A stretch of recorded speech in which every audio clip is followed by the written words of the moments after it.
পৌরাণিক, ঐতিহাসিক এবং ধর্মীয় আকর্ষণের কেন্দ্রবিন্দু মহারাষ্ট্রের এই পুনা শহর পর্যটকদের জন্য খুবই জনপ্রিয়। পুনায় ঘুরতে এসে আজ দেখতে যাচ্ছি বিখ্যাত প্রাচীন রামধারা মন্দির। পৌরাণিক কথা অনুযায়ী এই স্থানে ত্রেতা যুগে শ্রীরাম, লক্ষ্মণ ও সীতা বনবাসে থাকাকালীন বেশ কিছুদিন সময় কাটিয়েছিলেন। পুনা সিটি থেকে প্রায় ২৬ কিলোমিটার দূরে পুনা সোলাপুর হাইওয়ে ধরে লোনি কালভোর টোল প্লাজা পেরিয়ে ডান দিকের রাস্তা ধরতে হবে। তারপর গুগল ম্যাপ খুব সহজেই গাইড করে নিয়ে যাবে লোনি কালভোর গ্রামে অবস্থিত এই মন্দিরে। So once again welcome back to our channel the family gather.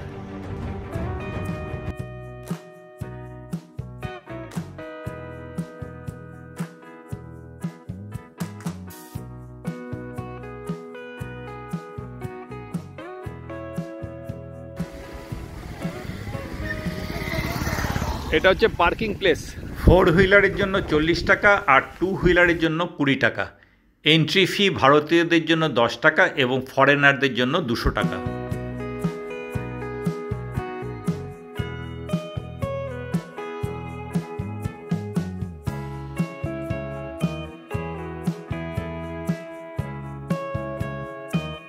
এখানে অনেক খাবারের দোকান দেখতে পাচ্ছি।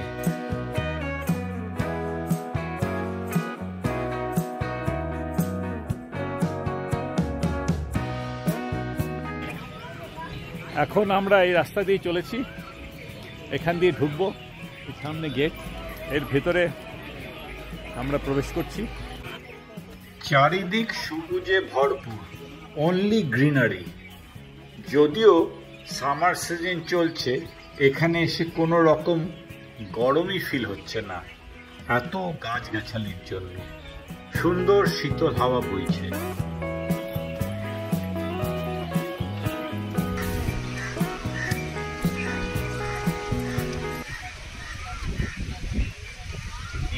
ধরনের পাখির ডাক শুনতে পাচ্ছি, যা আমাদের শহরাঞ্চলে শুনতেই পাই না, তাই এটা এখানে উপরে পাও না।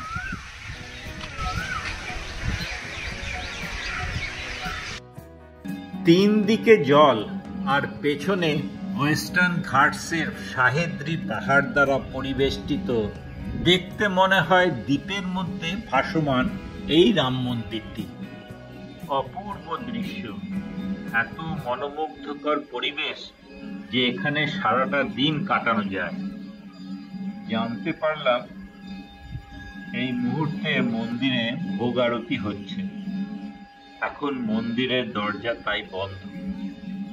আপনাদের বাইরেটা ঘুরে ঘুরে দেখাই।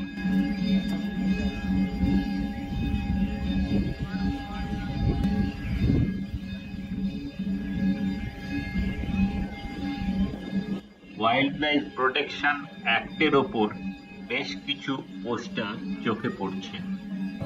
এছাড়াও বন্য পাখি ও প্রাণী সম্পর্কে বোর্ডে তথ্য লেখা রয়েছে।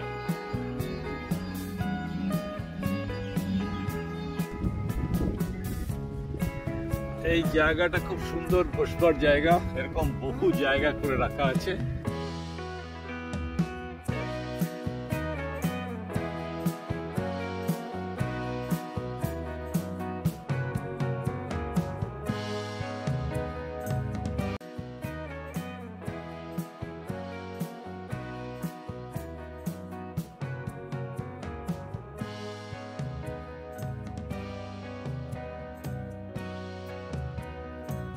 প্রচুর বসার জায়গা আছে। বহু লোকজন দেখছি যারা খাবার দাবার নিয়ে এসেছে, গাছের তলায় চাদর পেতে বসে আছে।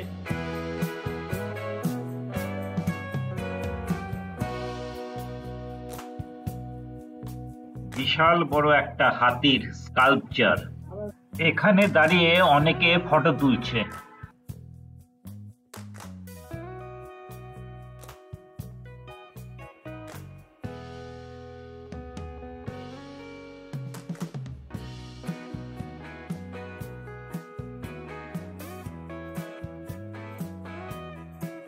এই জলাশয়ে প্রচুর মাছ ও কিছু কচ্ছপ দেখলাম।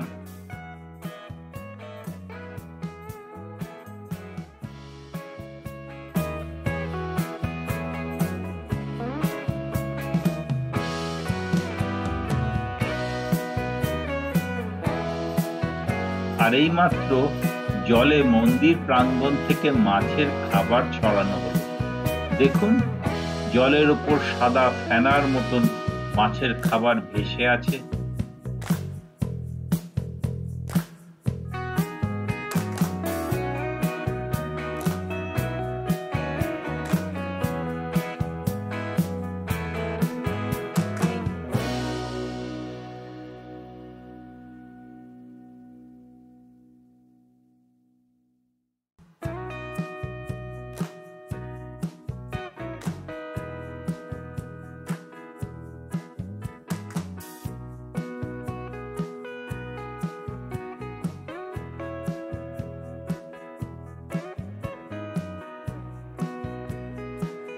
মন্দির পরিসরে এদের অবাধ বিচরণ।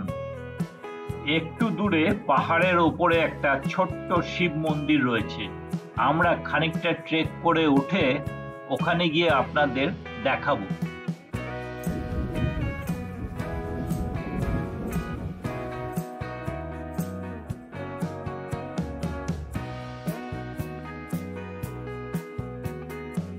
এই যে দেখুন শিব মন্দির। ওই সামনে ওইটা হচ্ছে গোশালা, আর ওই সমস্ত যে বসবার জায়গা করে দিয়েছে এটা মন্দিরের পাশে। মন্দিরটা এই সম্পূর্ণ গাছপালাতে আড়াল হয়ে গেছে। আর ওই যে আমরা যেখানে গাড়ি পার্কিং করেছি ওটা হচ্ছে পার্কিং প্লেস। আর দূরে পুনে শহর দেখা যাচ্ছে। পুনে সিটি এদিক দিয়ে বেরিয়ে যাওয়া যায় শর্টকাটে। আর দেখুন সামনে ফার্মিং হয়েছে। দেখুন পাহাড়ের বিউটি দেখুন, আর রেঞ্জটা দেখুন, চারিদিকে পাহাড়।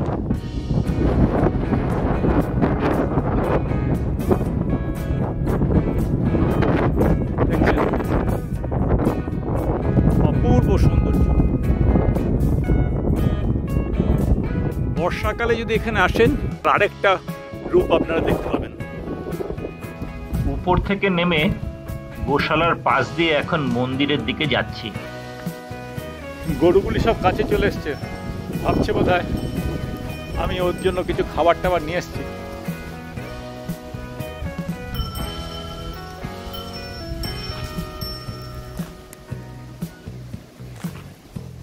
আর এটাই হচ্ছে গোশালা।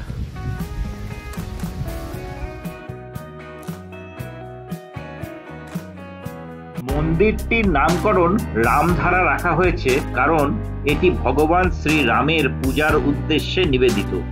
বহু প্রাচীন মন্দির এটি। 1970 সালে ধুন্দি বাবা নামে এক সাধু স্থানীয় গ্রামবাসীদের সহায়তায় মন্দিরটি পুনর্নির্মাণ করেন। মূল মন্দিরে ঢুকতেই সামনেই চোখে পড়ল শ্রী মঙ্গলপুরী মহারাজের সমাধি।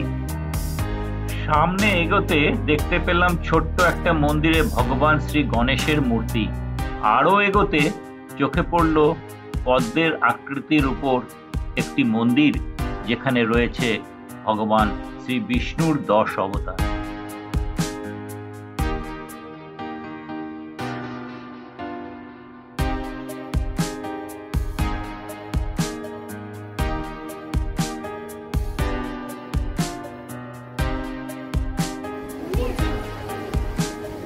সিঁড়ি দিয়ে নেমে এবার মূল মন্দিরে প্রবেশ করছি।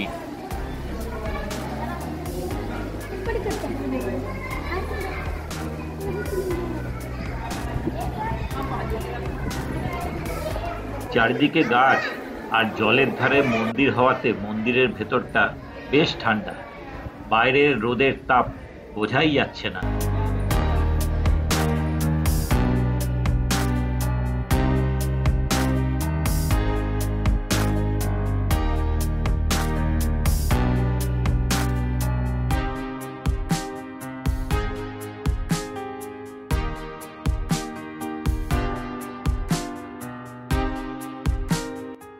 মন্দিরের সভামণ্ডপে মোট 22টি স্তম্ভ রয়েছে, যার উপরে রং বেরঙের আকর্ষণীয় খোদাই করা কারুকার্য চোখে পড়ল। প্রতিটি স্তম্ভে রয়েছে বিভিন্ন দেব দেবী ও মহাপুরুষের মূর্তি।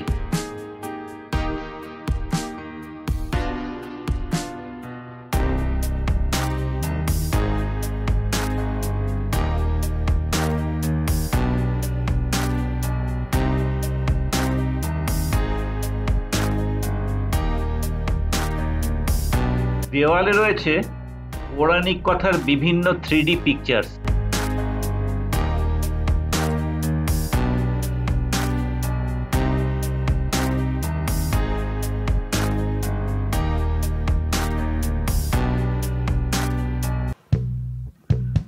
মূল সভামণ্ডপের সামনেই রয়েছে ভগবান শিব, পার্বতী ও একটি বিশাল বৃষ নন্দী।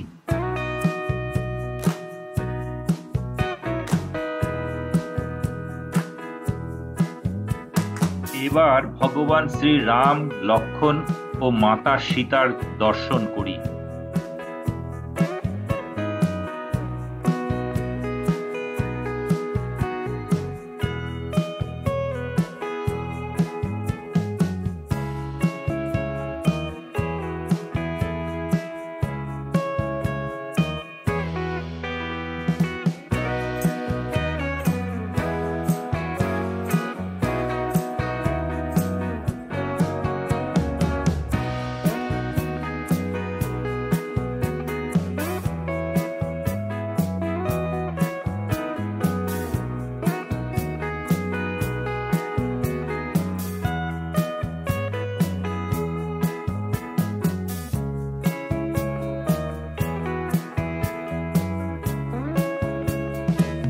দেখুন মন্দিরের ভেতর থেকে বাইরের দৃশ্যটা।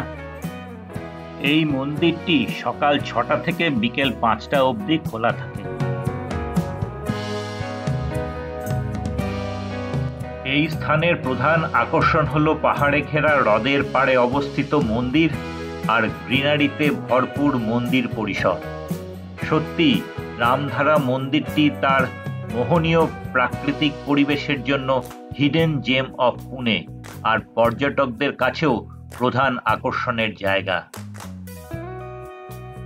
উটটি দেখুন সওয়ারির অপেক্ষা করতে করতে বোধহয় খিদে পেয়ে গেছে।